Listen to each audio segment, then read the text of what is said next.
Here we go. All right. Says we're live. All right, we're live. Welcome to Making Time. Oh, wait a minute. How about thanks for making time for the Making Time podcast? How you doing, Daryl? Good. And you, Chad? Uh, I'm doing well. I guess I need to think more about an opening. Right. What do you think? Yeah, I think.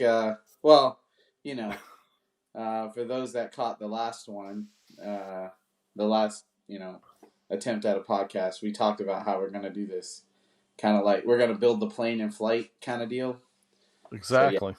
so we'll be working on that stuff. We'll be so if you stay with us, we'll get less corny. Fair? Yep. So you were out of town. You were out of town last week, right? Yeah, actually, I was. Where'd I, you go? I was in Franklin, Tennessee, demonstrating for Robert Sorby at the Tennessee Association of Woodturners Symposium, which is actually a regional AAW event. Oh, okay. Yeah, I, and I I was think I heard about it. I didn't realize that that's what you were going to. right. Uh, did it snow up there?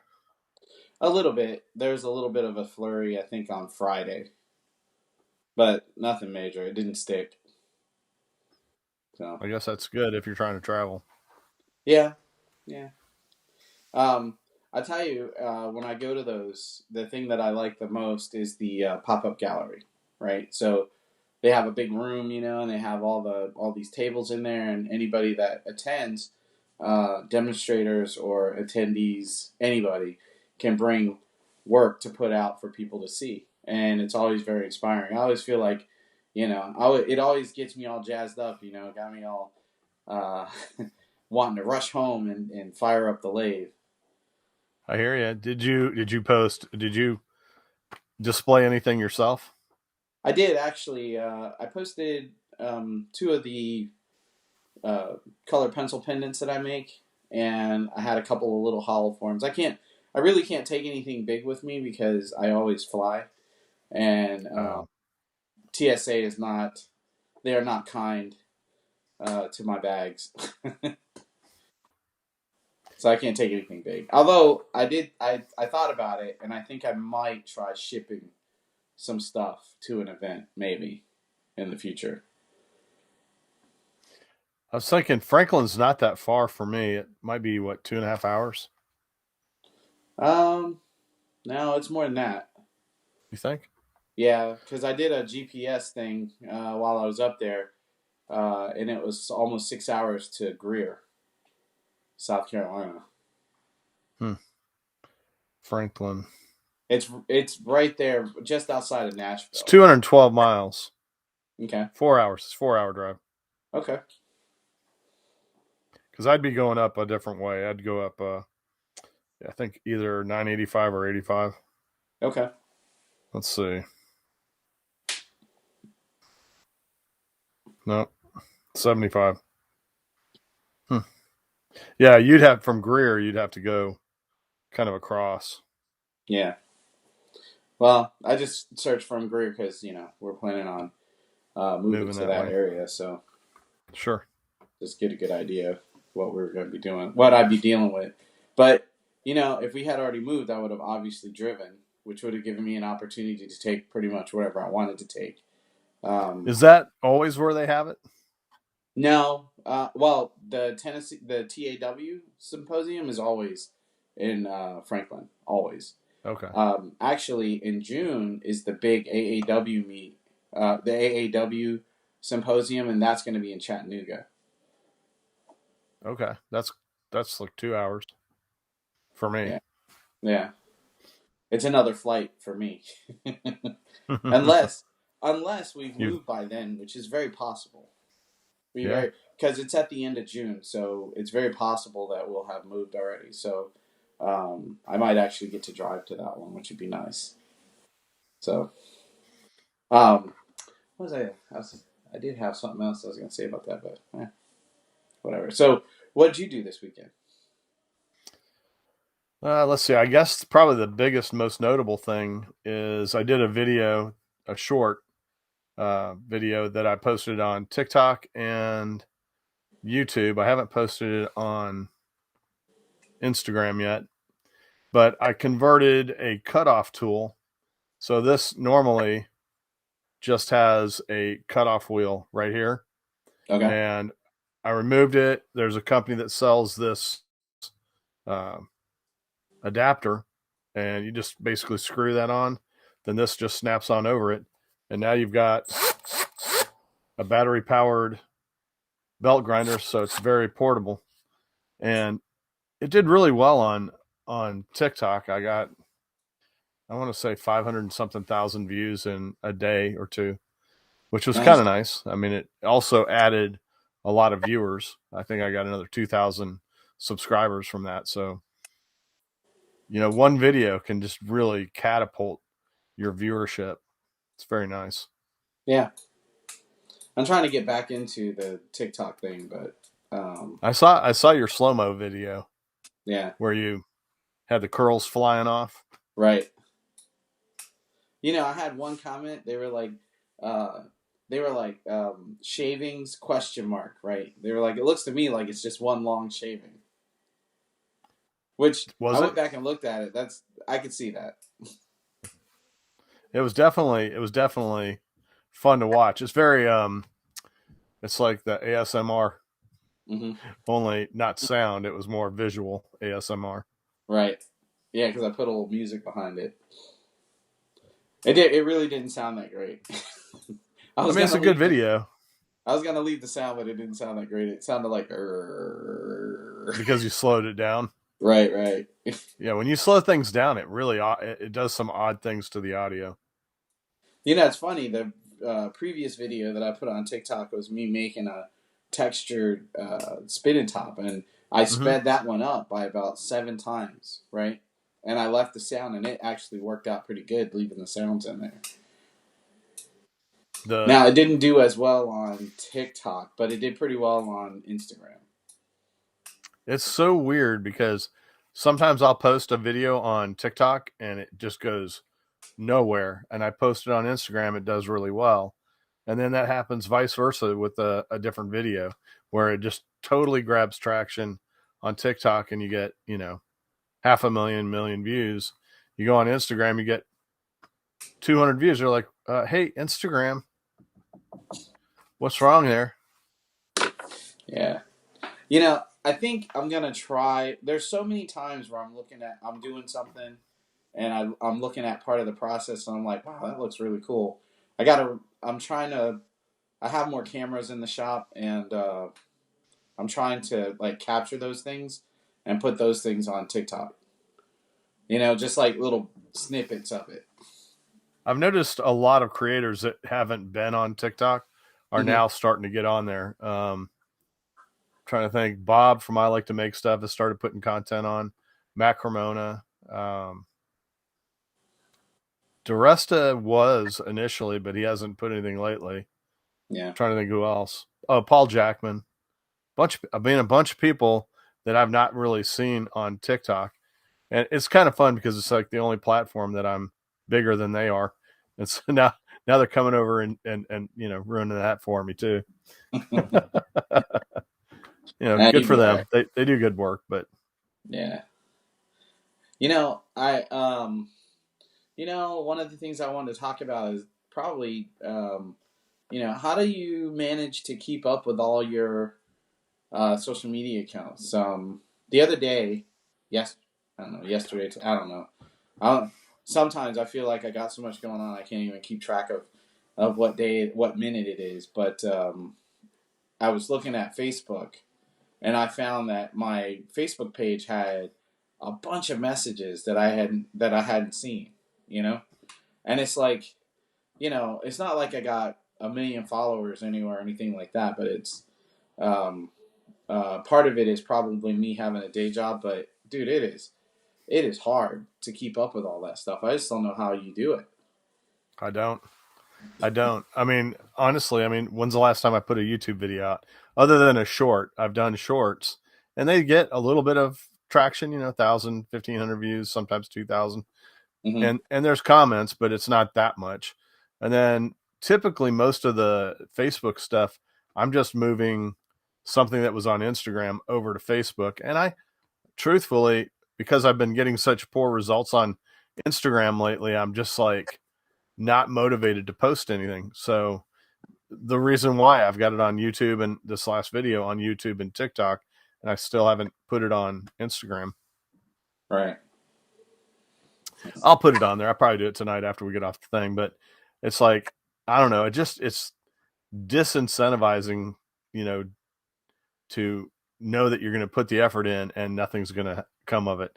And I think all creators are like that. If they're, 1 million followers on YouTube and then they go over to TikTok and they're not getting any traction, it's not real motivating. Right. Yeah. Whereas, oh, go ahead. I was going to say, whereas where I'm getting more traction from the stuff I do on that platform than anywhere else. I don't know. I don't know how any of it works. I don't understand it. I get frustrated by it just like anyone else. But,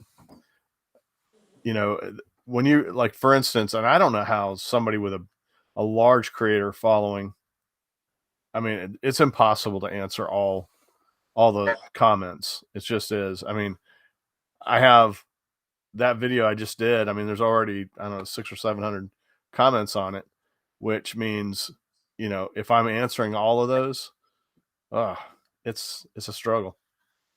Right. Yeah. I struggle with that too. And I was just hoping that maybe once I'm not working my full-time job anymore, I was hoping that maybe that would free up some more time. I don't know. I don't know that it would or not, because hopefully, I think the time is there. You just almost have to like program the time into a calendar. Say, from 8 a.m. to 8:30, you're going to do comments, and then maybe from 12 to 12:30, you'll do comments, and like maybe 3 times during the day, just focus on answering comments. Yeah, that sounds like a good plan. Or maybe, come out to the shop in the morning. Just like you would if you were doing your regular day job. You come in, you check your emails and things, and that's probably a good way to do that. Maybe I'll look into that.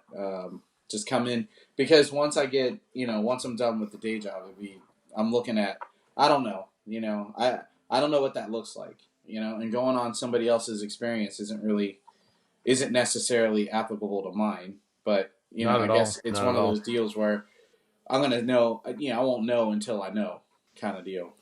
I mean, you just about have to create some sort of workflow that works well for you, right? Because otherwise, like for me, my biggest issue is if I get on my phone, I'll go through all of my different social media sites and I'm answering comments. And then next thing you know, I'm falling into this habit of like looking at a bunch of other videos, right? Which is enjoyable, but it's not productive.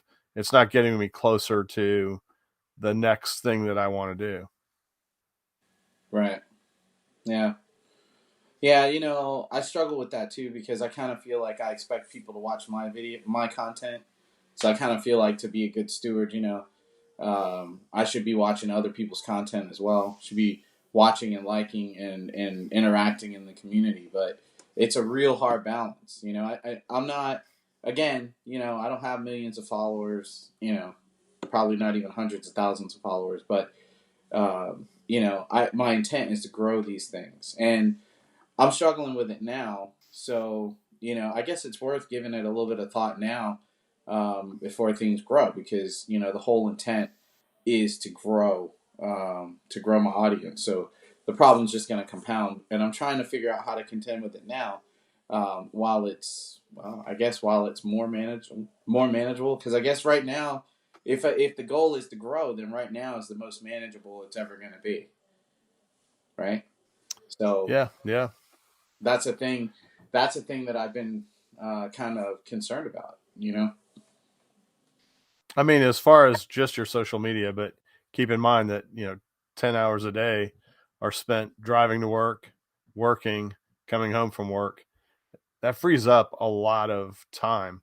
And the most dangerous side of that is, oh, I got plenty of time.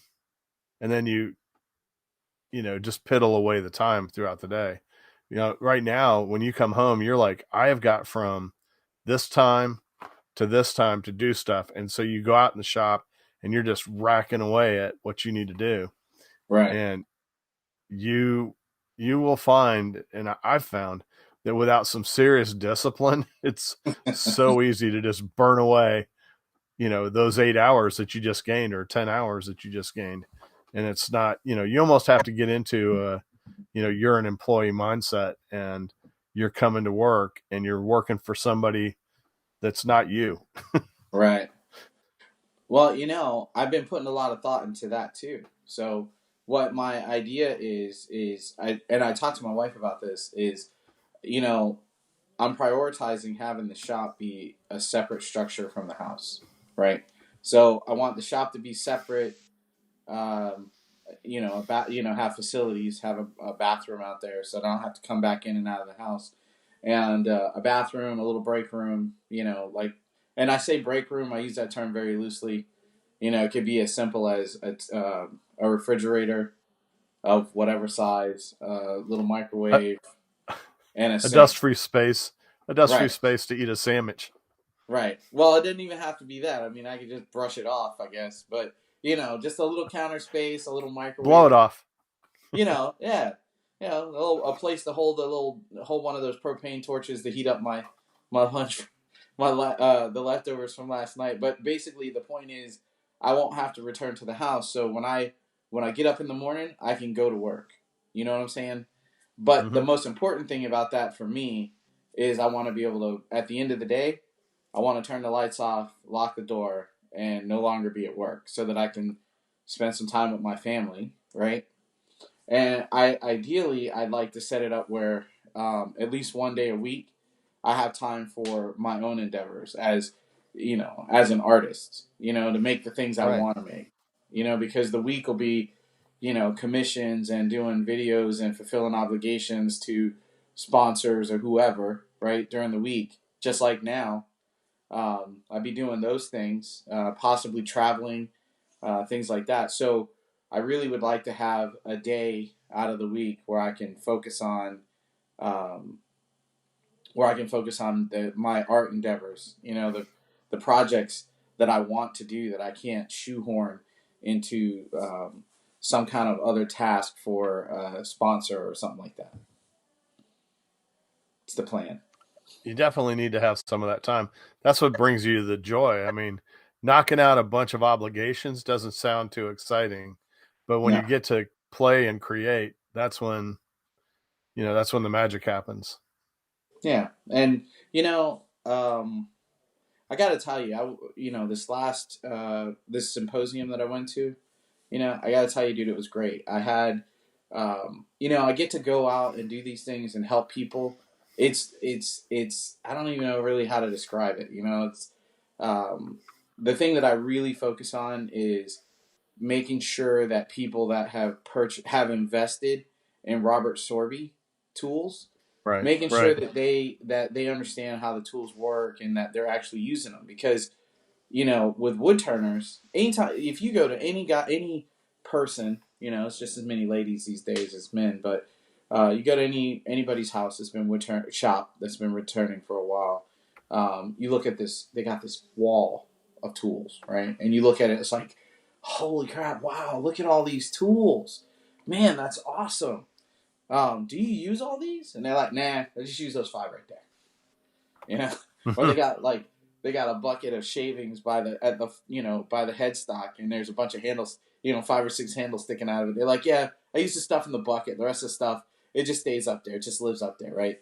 Because the thing is, when you go to these symposiums, right, and these shows, you got all these vendors out there, and they're showing you the best case scenario for the tool, right? They're showing you, some person that's invested who knows how much time. I know because it was me, but they've invested a lot of time into using this thing, right?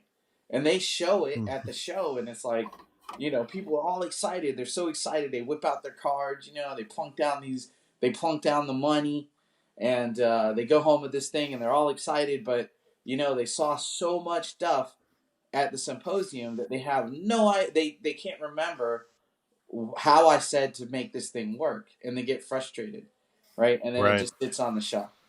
So that's one of the things I try to focus on. I tell people, I ask them, I go, hey, do you have any of our tools, particularly the specialty ones that you maybe you went to a show and somebody demonstrated and you were really excited about it, you took it home, and you just don't use it because you don't know how to use it. And a lot of times the answer is yes. The spiraling and texturing tool is one of those, right? They go out, they see I know somebody that took you demonstrate it. time to. I'm sorry. That took. I was going to say. I know that one took you time to figure out and get good at. Yeah. And every time I go out, I end up talking about that tool in particular.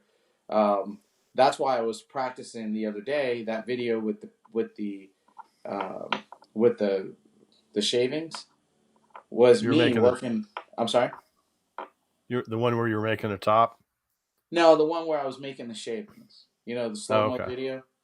And that Yeah. was me working with another tool that I had difficulty with because I had a guy come up in Tennessee and he was like, "Yeah, so um, I got the multi-tip tool and I can use this one cutter, but this other cutter, I just don't understand how it works.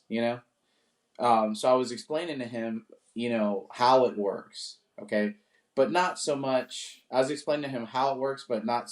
I didn't show him how it worked because one of there's two of us that represent Sorby at these things, and the other guy's really good at it, like really good at it, and I just hadn't been able to master it. So I was practicing, and it's funny because the last time we worked together was back in November, and he tried to show me. He spent like half an hour trying to get me, to understand what he was doing with it, and it just in one out the other, right? But then I came home, I was all invigorated from being at the symposium, right? And I was like, I'm gonna figure this thing out. So I went out there, and the first time I touched it to the wood, it worked. So I guess it all sunk in. Yeah. Apparently. Yeah, and I was even I don't know how well this is going to show up on camera, but you never know which way to go with these things. So I There you made go. this little tiny thing, right, out of pine, and not very good pine either. And you can see the light from behind it, shining through, show you how thin it is. And I haven't sanded this at all. This is right off the tool, right? So Nice. so I try to practice so that I can provide that service to people. I think I kind of lost my train of thought there. I kind of lost track of where I was going with that. Uh, You were saying that you didn't show off how to use the tool because you didn't feel confident with oh, it yet. right. So I came home and I'm working on that. So you know, I really enjoy teaching. I really enjoy sharing information on how to use it, and that's my focus. That's going to be the primary focus of the business going forward is teaching. I think teaching, uh, not that you're necessarily an expert at it, but it really does push your skill level way up. Yeah, you're actually 1,000% right on that because being able to do something is great, right? And that's okay. Let's see what's happening with this thing. Okay, I got a message just now that it was in low power mode. I don't want it to. If the iPad goes down, we're done. So I may have to Well, we plug can that in. start. We can start working towards closing it out, I suppose. Well, it's only been 24 minutes though. Oh, Yeah, but let's see, where was low power mode messed you up. I? Oh, where was I? I don't know. We can move on to something else. Is the iPad plugged in? Well, it is, but I don't know. It doesn't like this cord, so it says it's not charging, but it usually charges anyway. But I'll just keep an eye on it. If it goes down anymore, then I'll just plug it in with the other cord. But the other cord's super short, so it's not a big deal. I keep an eye on it, and it'll probably give me another message when it gets down to 5%. So we should be good. Yeah. All right. Yeah. But anyway, yep. So, In, um, any other teaching opportunities coming up soon for you? yeah, I always have something going on with Rockler. I teach classes. I teach a class at least a class a month, sometimes more. But I I'd need like to, to teach. need to- I'm sorry. I was gonna say I need to check my local Rockler and see what they got going on. I never even think to do it. Yeah, Rockler and Woodcraft both have classes. I've talked to the Woodcraft about teaching classes up here, well, down here in Florida, but nothing ever really came of it. I have spoken to the folks at the one in Greenville, South Carolina, and they are, um, they are very amenable to me teaching classes there. So Cool. that's definitely something I'll be doing at least from time to time. So That's it that's at the Rockler up in Greenville or the Woodcraft? the Woodcraft. There isn't a Rockler in Greenville. No As, Rockler. as I know, as far as I know, I don't think there's a Rockler in South Carolina at all. Wow. Well, there's two, three. I think there's three in Atlanta, Okay. Metro Atlanta, whatever you want to call it. But probably the closest one for you would be Sandy Springs, which is right off of 285. Now, how far from South Carolina is that? From like Greenville is that? Mm, probably 2 hours. Oh, well, that's not out of the Try. question. Maybe I'll check in with them once I get settled. I don't know how I much of guess it that I'll depends be. on where you live. Yeah, I Let's don't see. know. I don't know how much of that I'll be doing teaching classes at the stores, but it's a good way. It's a good way to increase, influence and reach, out in the community. So it's definitely Sure. going to be a part of it. It doesn't have to be every week or every month, but maybe once every quarter or something. Right. Yeah. And also, Highland, um, what is it? Highland Hardware. Yeah. We talked about doing some things together, but, it's too far from Florida, from my address here in Florida. But, Well, yeah, it's not too bad. It's probably again, it's about 2 hours and 15 minutes maybe from where you Greenville. yeah. Yeah. So, that was part of the decision to move anyway, was opening up more opportunities for me to be able to, interact with other woodturners and things like that. So, and there's all kinds of clubs that are in the area for doing demos and attending and general fellowshipping with other uh, creatives and woodturners and things like that. Who knows? I might even start a club.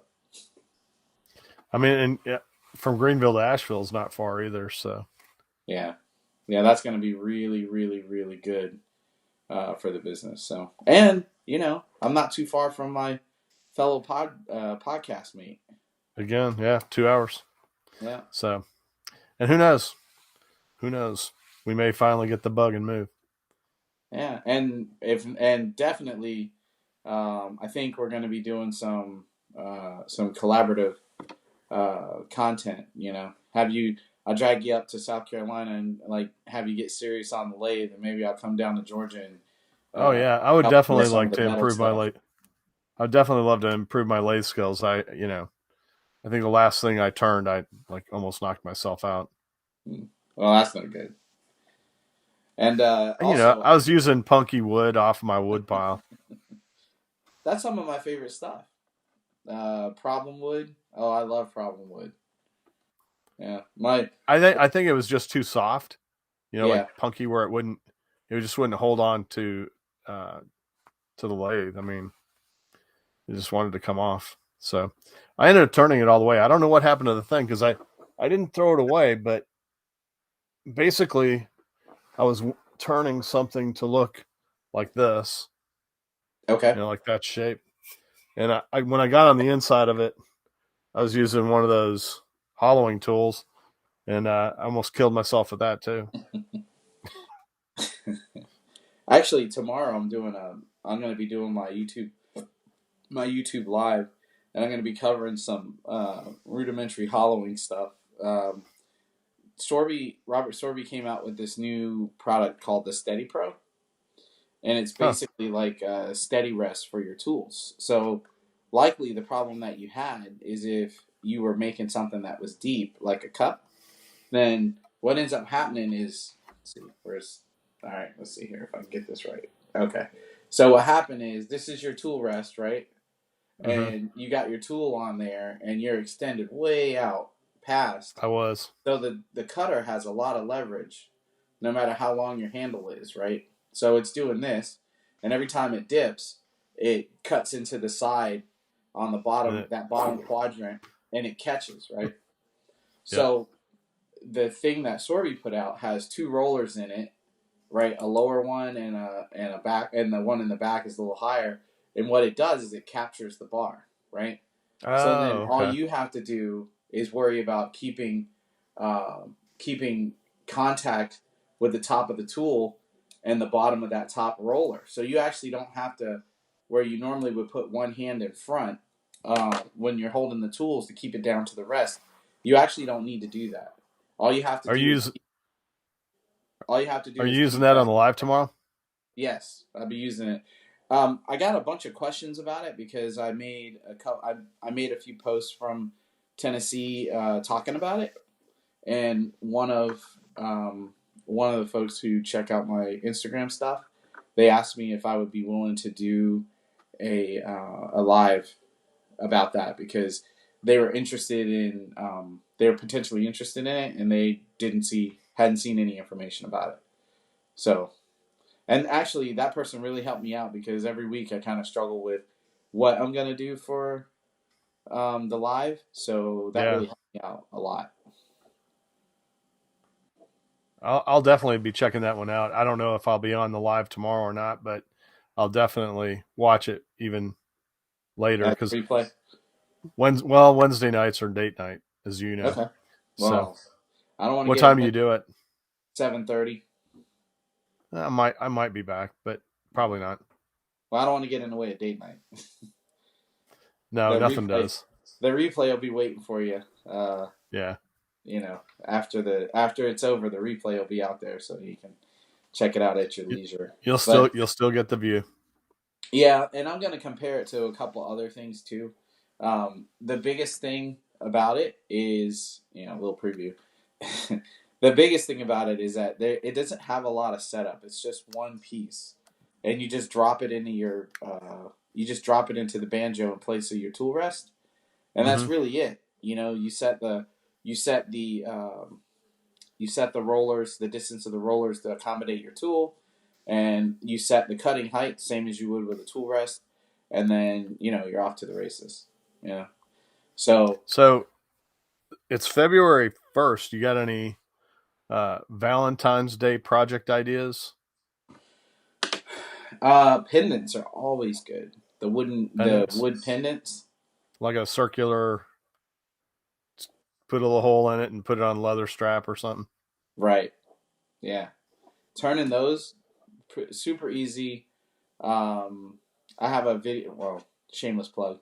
I have a video. I actually have several videos about making pendants because I've revised my process right as I went along. And by the way, a little side note, right? Anybody out there that's intent on that is they want to do a YouTube channel, right? I just want to say, don't be intimidated about the fact that there may be several videos out covering the topics that you want to cover. Everybody has something to offer, right? So there could be somebody out there that's watched 50 videos on a particular thing, and they're not able to figure out, they're hung up on something, right? But your video could have, although maybe not the entirety of it is super useful to that person because they've seen it before, but they watched that video through, and the one thing that's been holding them up could be presented. You could present that thing, and it opened up a whole world of possibilities for your audience, right? And I Yeah. yeah, and further than that, like one of the things I've been doing is I've been making videos covering the same topics because the fact of the matter is, every day at the lathe is a school day. So I learn something new pretty much every time I step up to the lathe. And every time I do the same project, I learn something else. So the last video that I made for pendants captured my skill set at that particular point in time. But I did another one because my process changed. And it doesn't invalidate my previous process. In fact, there's going to be times where my previous process maybe uses less tooling. So, a person that's watching the video, that may work out great for them because they may not have the tooling that I have. And the previous video, maybe they had that stuff. So that was a way for them to get that done, So, don't let those kind of things hang you up. Right. Yeah. There's room for Yeah, everybody's I approach. think that's a really valuable uh, thought process, because the one thing that I've found is when you get to a certain expertise level, you forget all the things that were a challenge for you while you were learning it. And somebody who's fresh at learning the process is going to have a wholly different take on it than somebody who's done it for 10 years. So while that person may be better at doing it, they may not be better at teaching it. They may not remember the things that were struggling points. So, like, I always look at it when I'm doing a video, I don't ever look at it like I'm the expert on it. Don't come to me for like the absolute be all end all, but just look at it like, hey, this guy gave it a try, and now he's showing us how to do it, or showing that he's accomplished how to do it. Whether that's powder coating, whether that's welding, I don't perceive myself as like the expert on any of it. I just look at it like, I'm this guy who just gets out there in his shop and he tries new things. And, some of it I learned from YouTube University. Yeah. And the thing is, there is room on this platform for every approach, right? In fact, it's the thing that makes YouTube such a powerful, enabler of, different people to do things, because, there's so many different viewpoints illustrated, and you might not find the information you want. You may not find 100% of the information you need in a video. It may take 10, a certain percentage of each of those videos, to get you to Yep. where you need to be. But, YouTube is a place, YouTube has room for everybody's take on a thing. And you might only get, 10 views, right? But Mm-hmm. if one or two of the people that had those views, if you illuminated something for them, totally worth it, and Yep. they're probably gonna jump on and leave a comment and let you know, best feeling in the world. So, don't let don't let anything stop you. If you have something you want to get out there and share, get out there and share it. And if you Mm-hmm. let me know about it, I'd be more than happy to be the first one to take a look at it. Sure. Yeah. So You've been watching anything on YouTube or Instagram? Anybody stand out in your mind? now I've been the last week or two, I've been focusing on getting ready to go back on the road. So ashamedly, Yeah. no. I mean, I just asked the question. I was hoping that somebody would come to mind off the top of my head, but I think probably if I was going to say anyone, it would be Jake over at Northside Customs. He's been doing a ton of resin stuff, Mm-hmm. and I know it's not necessarily your favorite thing, but I don't know. It's just eye catching, when resin's done right. Right. I don't. I want to be. I want to clarify that point a little bit. I don't dislike resin. I just. I don't know. I almost feel like I don't. I almost feel like so many people are doing it. I don't need to. I guess Yeah. that's. I guess that's a good way to put it, because, me personally, I like problem wood. I don't know. Right. I have a thing with troublesome. Man, that sounds really weird, but I have a thing for that, right? So things with cracks in it and inclusion, right? It finally sunk in, right? But things with cracks and inclusions and things like that, it's a skill builder for me. So, I'm less inclined these days to fill it up. So Yeah. yeah.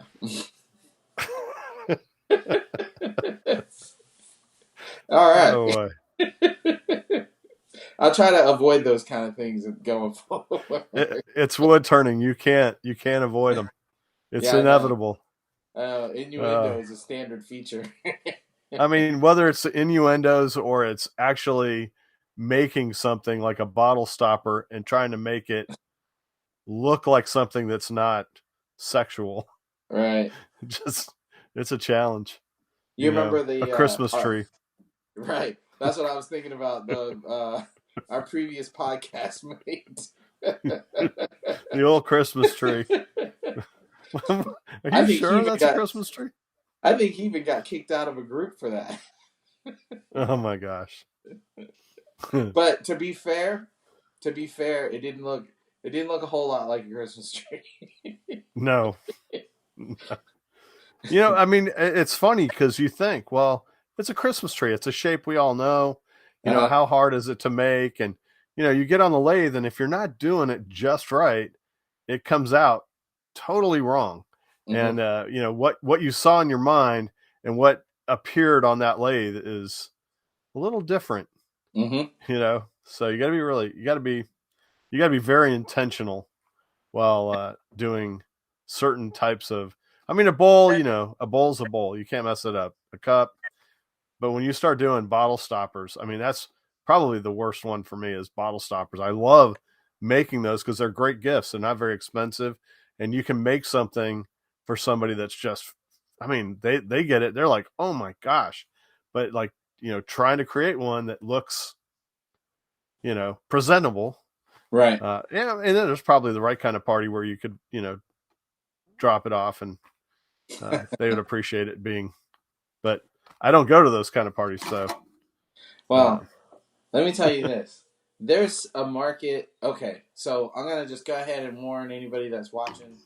All right. This is going to be borderline sketch. All right. It's not going to be bad. It's just going to be borderline sketch. You know what a pepper mill is? Yeah. Okay. Did you know that there's an entire market for a type of pepper mill that's referred to as a pecker mill? So think about it. The shape of a pepper mill, slightly modified. Okay? There's a whole market for that. I see where you're going. Yeah, there's a whole market for that. I did not That's funny. I had no idea.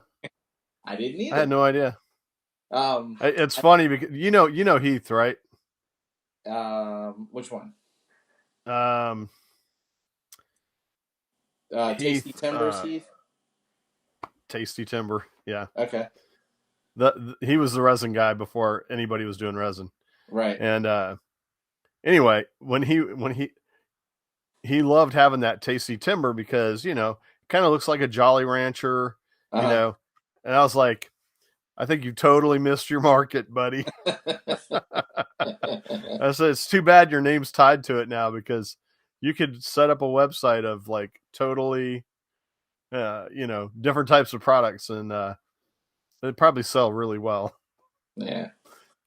Yeah, I found out about the pecker mills because this guy, he had this wood turner passed away and his daughter wanted, he had a couple of pieces that he had started and the family wanted them completed. So I took that on and in exchange, I was provided with a big box, a couple of boxes actually full of materials, right? Full of, wood that, haven't been turned yet. And this guy made pepper mills. Well, there was one of the not quite completed pepper mills in the box, right? So I was rifling through the box and looking at all the stuff in there, and I came across a thing that kind of looked like a wooden strawberry, right? But it had a little tenon or something on the top part, on the wide part. It's like, I wonder what this is for. Maybe it's a plumb bob or something. So then I found the rest of the pepper mill, right? And it took me a little while to put two and two together. I was like, huh, this kind of looks like it goes together. So I put it together, and well, And then surprise. yeah. Oops. And I thought it was funny. I thought it was hilarious, actually. And I thought it was unintentional until I showed it to a friend, and she goes, "Oh, that's a peckermill. Can you finish that for me?" I was like, "A peckermill?" And she goes, "Yeah." I was like, She must have "That's a been a wood thing." turner. No, she was not. But Really? she has a really fun sense of humor. I'll leave it at that. So Wow. she's like, "I gotta have it. You gotta finish that for me." Did you? No. No, I didn't, because I keep it, because it's, I like having it in the shop because it's funny. Although, I do keep the two parts separate. So I keep And them. then when people come over, you're like, watch this. Yeah. They're like, what you making out here? Oh, I didn't make this. Exactly. But yeah. But if there's a market, yeah, you just have to do it under you'd have to do it under a totally different, unassociated name. You don't want to right. sully It's your like some brand. of the folks that we had in that one group. Yep. That by the way, I was completely in the dark about that. I had no idea that's what that stuff was for. I really didn't. I was like, I kept looking at it. I was like, I wonder what that's for. So, you know what I'm talking about, right? No. My memory is so terrible. Group, and we had a couple members. They were making items for medicinal products. Oh, yes. I had no idea either. Yeah.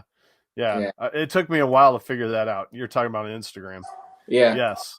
Yeah. I remember that now. Yeah. Yeah. I was like, what? Oh. I mean, all the more power to them. They're creators and they're building stuff, and it's meeting a need in the community that they are excited about, I guess. Right. I can't see that being it's just, I don't know. It's not me. Right. So yeah, I guess we were the old fuddy-duddies in there. I'm finding myself in that category in more and more places all the time. I don't know how I feel about that. I know, and all this time I thought I was going to be a DOM. Dirty old man. Oh. I did too, but I'm not cutting mustard. I guess as I've aged, that baser side of myself has become less and less in my character, I guess. Yeah. And not only that, I have 2 daughters, so that's definitely changed things for me. Yeah, I don't know. Just speaking of my 2 daughters, that's a good transition. So speaking of my 2 daughters, my oldest called me. She's married, and she is a full-time nanny for a family, a pretty well-to-do family, and she's talking to the husband, and I don't know how I don't recall exactly how the whole conversation came up, but he was saying that he likes watching YouTube videos and, loves content creators and the whole, like making things and all that. And she goes, "Oh, that's what my dad does." He's like, "What?" He's like, "Yeah, that's what he does for a living. He makes videos for YouTube and Instagram and TikTok." He goes, "TikTok, really?" He goes, what's his name? I bet I follow him. So he pulls up his phone while she's standing there and he types it in the search, and sure enough, he's following me. I just thought, that's funny. I mean, she calls me, she goes, "I thought you'd really enjoy that story." I was like, "Oh yeah, I'll be using it again later." Yeah. I absolutely enjoy it. I love that. I mean, it's just like, what are the odds, first of all? You know? I mean, 153,000 followers. The country has 300 million people. Right. So, to have somebody that's related to me working for somebody that follows me, totally unrelated, doesn't know about me, that's weird. I mean, it's weird. I don't know how Right. else to describe it. Well, when I first became part of the makers, the online makers movement or whatever, I would run into people that were part of the also, not long time, members of the community, but people that had been in the community for a little while, and they had no idea who, let's say, some of the bigger names were like, they had no idea who DeRusta was, they had no idea who Right. Frank Howarth was, and it always blew my mind. I'm like, wait, really? You don't know? Because you look at them, you look at their followings, and they got all these massive numbers of people that follow them, and it's like, well, if you're involved in the maker thing, how could you not know? But that's how it is. And I tell people a lot of times, I go, because they're like, you must be famous or something doing whatever it is you're doing. I'm like, yeah, well, it's a different kind of famous, because woodturners is like a small puddle of the ocean of Right. population. So even if you were really famous as a woodturner, you're really not that famous. Yeah. I remember, I think probably the biggest wood turner I'd met was Carl Mm-hmm. Jacobson. And then I think Heath Knuckles, he's probably, I don't know, he does some very, like, his videos, the style of his videos aren't teaching style. They're Mm-hmm. more entertainment. Right. And he's actually completely off the YouTube making scene, but he's got 270,000 subscribers with only Right. 57 videos. Right. That's amazing to me. It's funny because as soon as you mentioned that, I started looking at it up. Because I remember I hadn't seen anything from him in a long time. No, no. I talked to him a while ago and he said he was real busy. But I think he got I don't know this for a fact, but I think that he got a little bit like a lot of people were stealing his videos Uh huh. and trying to post them and make money off of them, and you know he just I think he kind of had his fill of it. He was like, I'm tired of people stealing and ripping off my stuff. I personally think if you're big enough or your artwork or your videos are good enough for people to steal, you've hit a certain level of legend. Like, I mean, I can't wait for somebody to steal one of mine. I mean, I know it's annoying and it's irritating, and you feel like they're making money off of your work, but at the same time, a lot of people are finding your work because you know Right. it's big enough to be stolen. It's funny that you say that because it always happens. It almost always happens. Somebody, especially if you have you don't even need a huge following, just a sizable one, right? Somebody that you follow is gonna find it and they're gonna tag you, or they're gonna Oh, kind of turn it around so that people know that it's you. And like you said, that's exposure, and all exposure is exposure, even bad exposure. exactly. And the thing is, like, if it's a YouTube video, Uh huh. you can always attach it so that it's you've had your work has been taken, so now YouTube will start giving you that revenue. Right. And Which the another thing too is uh, I think a lot of times people ask if they can use. I'll get a video, I'll get a message or something asking if they can repost. I just tell people, yeah, as long as they credit me. And I think sure, that may cut down on those kinds of things. It may cut down on people stealing your work and trying to take credit for it because all they're trying to do is get views. So if they can, um, if they're gonna post it and then credit me, I'm good with that. I mean, Because it's some of not the like especially like Instagram where I'm not getting paid anyway. right. Um, I'm not as worried about it. Hmm. But on YouTube, if you're losing 100,000 or 200,000 views, that starts to become some money, Right. or even worse, millions of views. But yeah, I kind of, you almost look like you have to almost look at it like it's free advertising. Right. They're promoting But your brand. yeah, because the thing is, at the end of the day, the views that they're stealing, those people aren't following you. Because if they were following you, they'd already seen it. And they'd be letting you know. Yeah, and so now your stuff is in front of a whole lot more people. And it just takes one person in the comments to go, hey, you stole this from such and such, you know?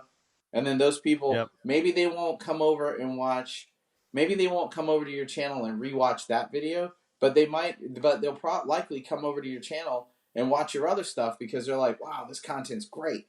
I mean, Right. when I see great content, that's what I want to do. I want to go out and find more of it, you know? What else do they do? Yep. Yeah. So Yeah. I mean, I'm sure when you're on TikTok and you're scrolling, you see a good video, you swipe and go to all their other content and kind of flip through it. I do. Right. Yeah. So, well, I guess we better start wrapping this up. I think we've been at it like 55 or 56 minutes now. That's about right. Yeah. So, yeah. So, I don't know. Let's see. I guess we haven't got to the point where we're announcing topics yet. Nope. So, all right. Nope. So, well, anyway, thanks for, hanging out with me, and we had a good conversation, and yeah, it's good talking to you. Yeah, thanks for making time podcast. See you later. I think that's gonna be a thing. All right. Sounds good. Anyway, this is Daryl from Dreadnought Woodshop signing off.